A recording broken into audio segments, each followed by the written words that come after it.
Hello, good morning, my dear students. I'm Ma'am Rosemary and welcome to the Rosemary Study Circle. Today, in this video, I'm going to explain how to solve physics numerical. Lesson Current Electricity, Class 10th ICSE Board. But before this, we will learn all the important formula which is based on exercise 8A. Okay so अगर हम फॉर्मूले को अच्छे से समझेंगे और उसको memorise करेंगे तो जो भी न्यूमेरिकल है वो हम लोग क्विकली और इजीली कर सकते हैं. ठीक है, तो without wasting our time let's get started. तो लेसन करंट इलेक्ट्रिसिटी का जो सबसे पहला फॉर्मूला है, बेसिक फॉर्मूला है, वो है टोटल चार्ज. ठीक है, तो total charge is equal to number of electron into charge on one electron. ठीक है, मैं यहाँ लिख देती हूँ. पहला फॉर्मूला है total charge.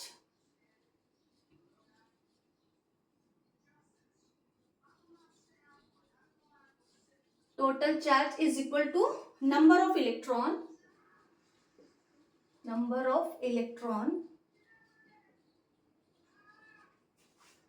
Into charge on one electron.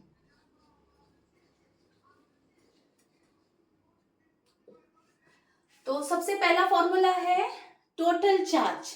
Total charge is equal to number of electron into charge on one electron. Okay, तो अब यहां देखो टोटल चार्ज को डेनोट करते हैं Q से. ठीक है, और यहाँ पे नंबर ऑफ इलेक्ट्रॉन होता है N और into charge on one electron is equal to E. ठीक है, तो ये है इसका फॉर्मूला टोटल चार्ज, यानी ये चार्ज का फॉर्मूला है ये. ठीक है, अब यहाँ पे ये जो E है यानी चार्ज ऑन वन इलेक्ट्रॉन, इसका जो वैल्यू होता है 1.6 into 10 raise to the power -19 C होता है. मैं लिख देती हूँ. ठीक है, तो इसको ध्यान में रखना है. ये जो है चार्ज ऑन वन इलेक्ट्रॉन ये न्यूमेरिकल में दिया रहता है, लेकिन नहीं भी दिया है तो आपको ध्यान में रखना है कि उसका जो भी वैल्यू है 1.6 into 10 raise to the power 19 coulomb में आएगा. ठीक है, तो यहाँ लिख देती हूँ मैं. देखो, चार्ज ऑन एन इलेक्ट्रॉन मतलब वन इलेक्ट्रॉन ही होता है, इज इक्वल टू होता है 1.6 into 10 raise to the power -19 और C है यहाँ पे कूलम. ठीक है, तो ये आपको ध्यान में रखना है. फिर दूसरा जो फॉर्मूला है वो है करंट. ठीक है, दूसरा फॉर्मूला है current is equal to charge upon time. ठीक है, तो दूसरा फॉर्मूला क्या है, करंट का है और ये होता है चार्ज अपॉन टाइम. तो इसको हम लोग करंट को हम लोग डिनोट करते हैं I से. और चार्ज होता है Q और T का टाइम. ठीक है, तो ये वाला है इसका फॉर्मूला, ये ध्यान में रखना है आपको. I is equal to Q upon T मतलब चार्ज अपॉन टाइम. ठीक है, अब तीसरा फॉर्मूला है potential differences. Potential differences, difference भी बोल सकते हैं, पोटेंशियल डिफरेंस या डिफरेंसेस.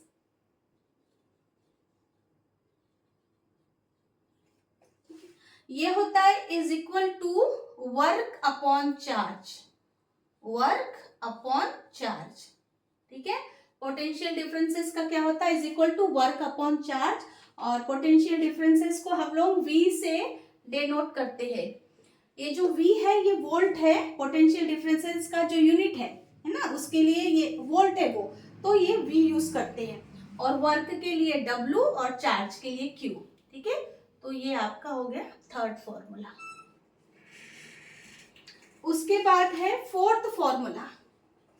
फोर्थ फॉर्मूला आता है रेसिस्टेंस के लिए, जिसके लिए हम ओम्स लॉ यूज करते हैं. ठीक है, तो फोर्थ फॉर्मूला है रेसिस्टेंस. यहां पर हम लोग यूज करते हैं ओम्स लॉ.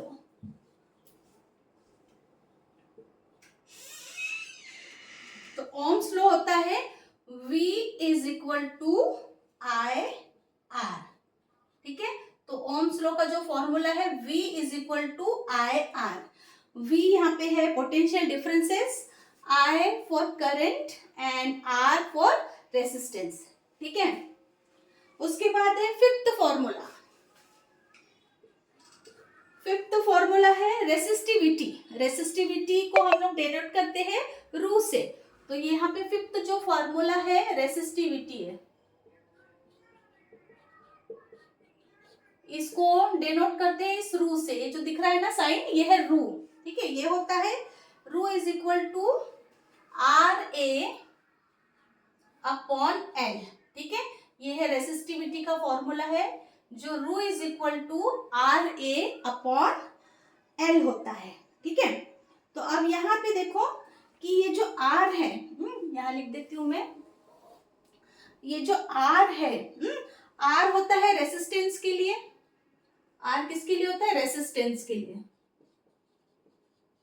ठीक है, तो यहाँ पे जो ये जो आर है कैपिटल वाला, वो है रेसिस्टेंस, और ए है, ए होता है area of the cross conductor, area of the cross section conductor. ठीक है, क्रॉस कंडक्टर नहीं, area of the cross section conductor, cross section conductor.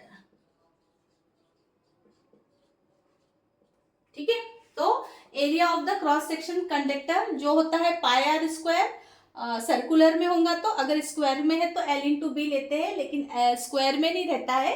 ये जो क्रॉस सेक्शन कंडक्टर रहता है वो सर्कुलर में रहता है, तो यहाँ पे पाई आर स्क्वायर यूज करते हैं। ठीक है, उसके बाद है यहाँ पे ये जो एल है, ये एल होता है लेंथ ऑफ द कंडक्टर। ठीक है,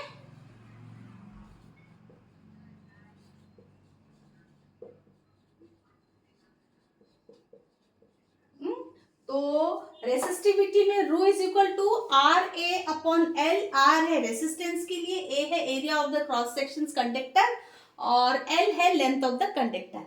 ठीक है, तो ये जो 5 फॉर्मूले हैं, इसको आप अच्छे से मेमोराइज करो, लर्न करो, क्योंकि न्यूमेरिकल जब हम करेंगे तो ये फॉर्मूले, इन फॉर्मूले से ही वो न्यूमेरिकल को सॉल्व किया जाता है, और इन्हीं फॉर्मूले से न्यूमेरिकल इजीली और क्विकली सॉल्व होता है।